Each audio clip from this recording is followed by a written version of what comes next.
Yo, what's up? This is Living by Continental. Yep, this is Sarah.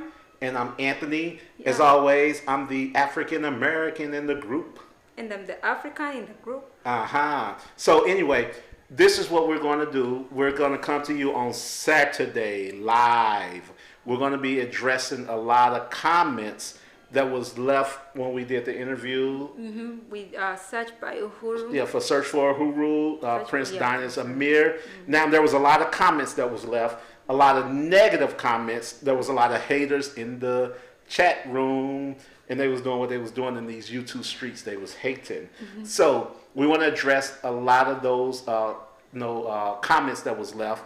Now, we're going to show one, we're going to address just one comment on this video, but we want you all to tune in on Saturday for the live video where even you could ask us different things and we'll address things live. But we're going to first start with addressing the comments that was in the video that we did with Search for Uhuru. Now, these are a few of the comments that we're going to address. We're not going to name them all because there are many. But one of the comments is... he needed a child bride, someone that he can control or have a hand up in the relationship. Could he have not found someone that is not the age of his children? Research has shown that the majority of men who have wives as young as their children are closet pedophilias. Wish I could have caught this live. So we're going to address that majorly. Majorly. You want to go with that one? Go ahead. So we go address that one too on the live.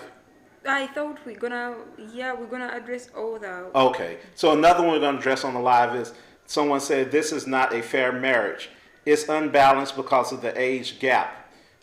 If she was an African American lady, it would still be unbalanced. He couldn't find a woman in Africa around his age and mindset. Also, one who is not dependent on him. She is a beautiful young lady, but she looked like a middle schooler. And we're gonna also address the point of polygamy.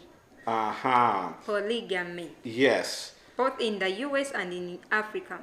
Okay. Someone said that listening to my explanation about marriage it feels boring. She feels like she's sleepy. But we're gonna also address that why we Africans behave the way we behave in marriage. We're also gonna address that. Okay, and then another thing we're going to address. They talk about our dating site that we're going to start. They say, I hope their dating site don't turn out like the other black dating sites, a breeding ground for swirling. We're going to address that. Oh, what about this one? I hope the African families properly vet the foreign men. A U.S. citizenship means nothing if she is in danger with no support system far from home. African American men are not trained in being marriage material. Yeah, we got an answer for that one. Now, there's many comments. I'm going to name one more that we're going to address. The rest you'll have to tune in on Saturday for our live. The time will be posted here, so you'll see what time the live will be. So the next one is, it's very interesting how he was a drug dealer participating in destroying the black community, family, etc., and now he wants to have all these opinions about African American women. The damage from what he did will last generations. Don't be too quick to have grace, mercy, and understanding for yourself and then demonize others. Who knows what the dynamics was between him and the oldest son's mother? Maybe she had some legitimate concerns about their sons leaving the country with a drug dealer. So, we got a lot of stuff to discuss on our live on Saturday. We want you all to tune in with us. So, the information is going to be down below, so you guys can tune in. Watch this video. Watch the rest of the video. We're going to address only one comment today, and that'll just kind of give you some insight of how things will go on Saturday. So watch the video. We're coming to you with a show where we're actually responding to comments that was left on a video, on an interview that we had did. Looked like we did the interview 1 week ago on Search for Uhuru, Prince Dinah's Amirs, and the interview was called "I Brought My Ugandan Wife to America for the First Time." Her reactions with Living by Continental, of course.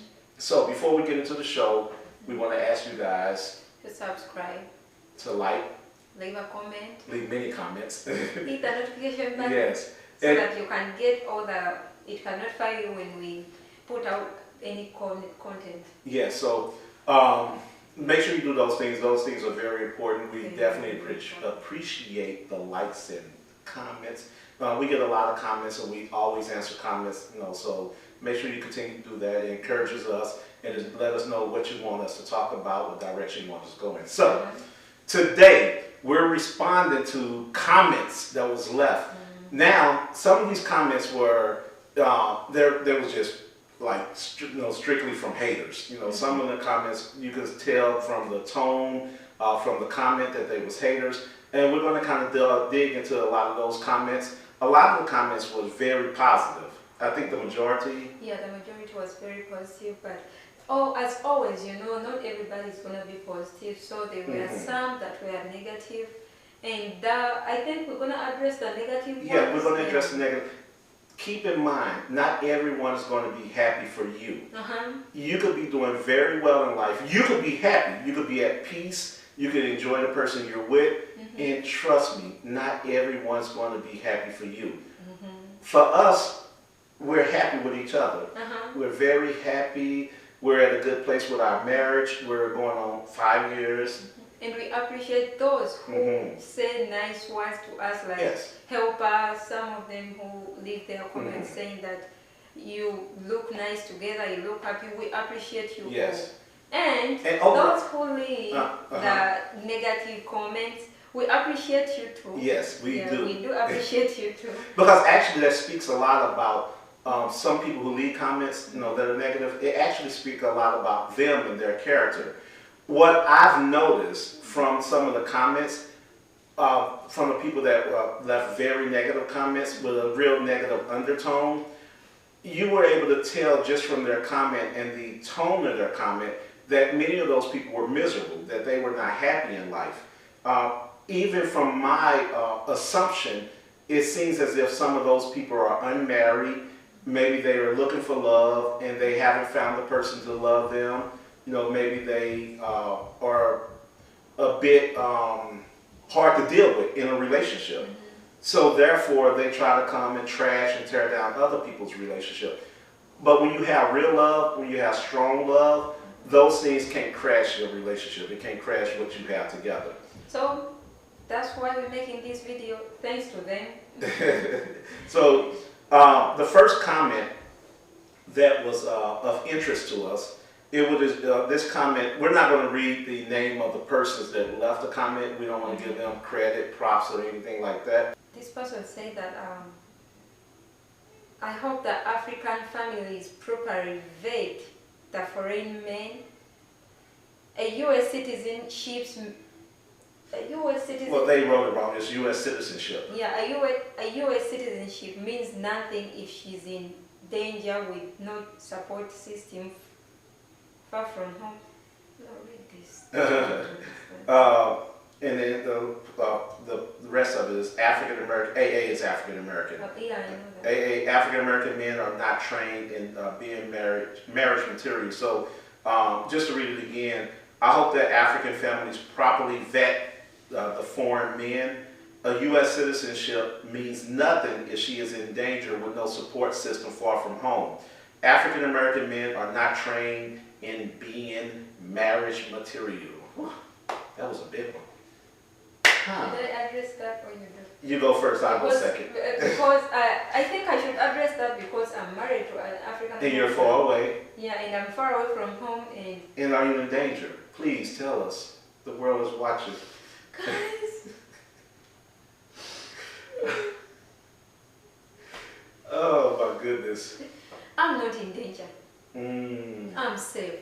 How safe? More than safe. Yeah, I mean, I protect my wife. He protects Mm. me. To the extent that, okay, he protects me extra. Yeah, of course. To the extent I'm that I very feel like, protective. Tony, please, today let me do this, please, today let me do this. He's like, Sarah, you're gonna go out there. It's not safe here. Like, he was too protective, most especially when I first came here in St. Louis. Okay, you just went out to the car to go get something. I'm like, can I just go out to the car for you? Because I don't want danger to come to my wife. Like, Because I'm a husband. I'm a man. I'm an alpha man. I'm not one of these new age men out here that I don't wear a purse, a merce, whatever they call it. I don't wear tight pants or none of that junk. I'm a man. I'm very protective. I take care of my wife. He always protect me. Like, when I first came here, I used to like taking Carrie to the park. He was always like, can you wait for me to finish working so I can take you there and be there just in case there is any trouble? People here can shoot from nowhere. Mm-hmm. People here can start fighting from nowhere. So yes. he was always protective. For the safety part, I'm 1,000% safe. So, saying that African families need to vet foreign men, any family should vet a man that their daughter's marrying. Whether you're an African family, whether you're an African American family, whether you're a European family, an Asian family, whether you live down the street from each other, you should vet that particular spouse or potential spouse. I think that goes across the board for any family. Whether if I married a woman that was from Las Vegas that I'm moving to Atlanta, that should be vetted. You know, so I think that that's good. Yeah, you should vet. But the negative undertone was that you're not safe. You know, that was the negative undertone in that message. Safe. And apart from that, they are marriage materials. Like, I have a friend in Uganda who, Sisi. Yes. Sisi, you're gonna be watching this. So Sisi and her husband, they are happy. Right. Ricky's African American. Yeah, he's African American. And Sisi's Ugandan. And he also have another friend, but like, they are married material. For me, I love him. Of course. I mean, you should. I'm very lovable. So, the person said that African American men are not trained in being marriage material. And you are absolutely right. African American men nor women are trained for marriage because we do not have a marriage culture at all. We're trained to be baby mamas, we're trained to be baby daddies, and that's the hardcore truth. We train our young girls to be independent, strong black women that go after degrees opposed to going after love, to go after money opposed to going after romance. So you're right, and we're training our boys. A lot of these mothers nowadays are training these boys. They train some of these boys to be women, just to be very transparent. I'm sorry to say that. And then some of these women, they're training these young boys to be. They're feminine. I'm sorry. These young boys. Well, no. What I'm saying is they're not strong, hard men. You know, they have this thing called toxic masculinity now, where if you be a man, if you're that protective man, you're an alpha man, you're toxic. It's not toxic. That's not a such thing as toxic masculinity because you are a strong man. It's good to be a strong man. It's good to be a protector, a provider. So yes, you're right. We were not trained for marriage because we do not have a marriage culture in the African American community.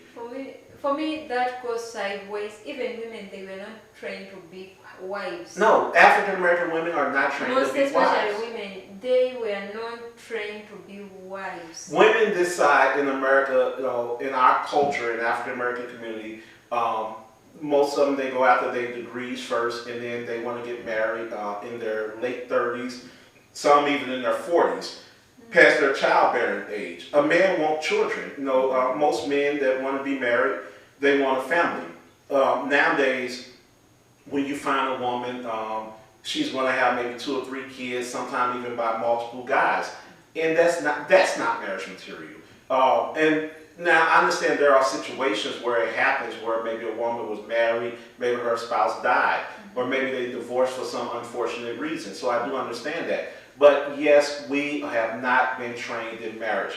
I would not deny that. We were not trained in marriage. However, there's other things I wasn't trained in. As Black Americans, we was not trained in finances. We was not trained in in money management.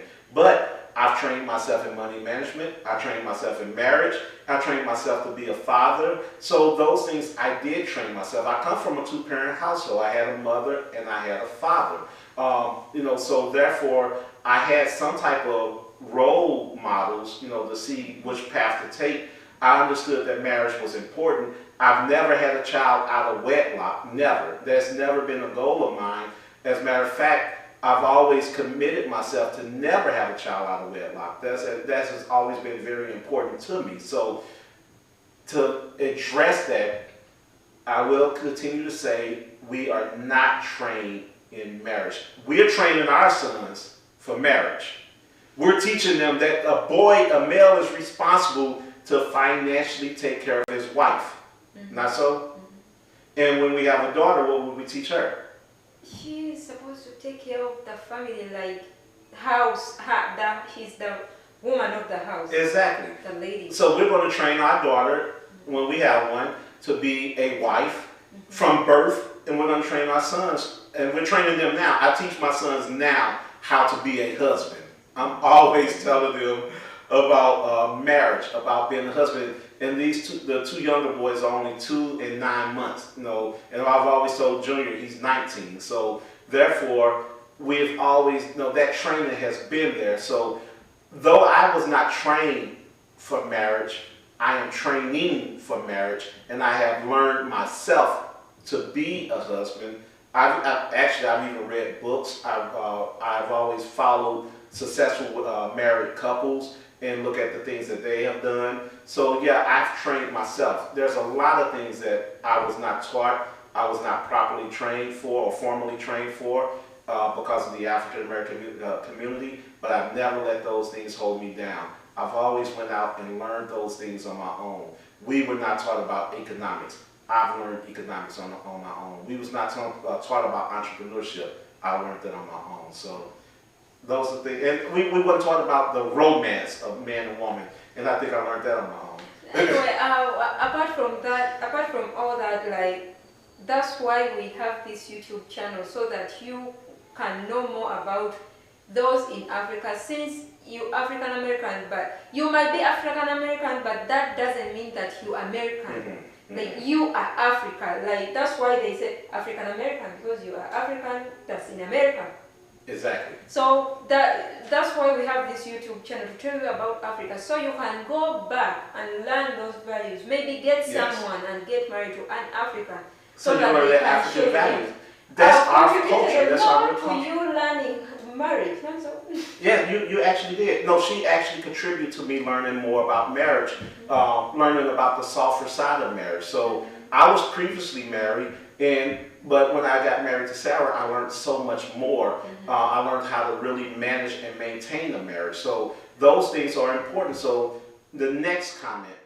Don't forget to like, share, and subscribe. Until Saturday, we will holla.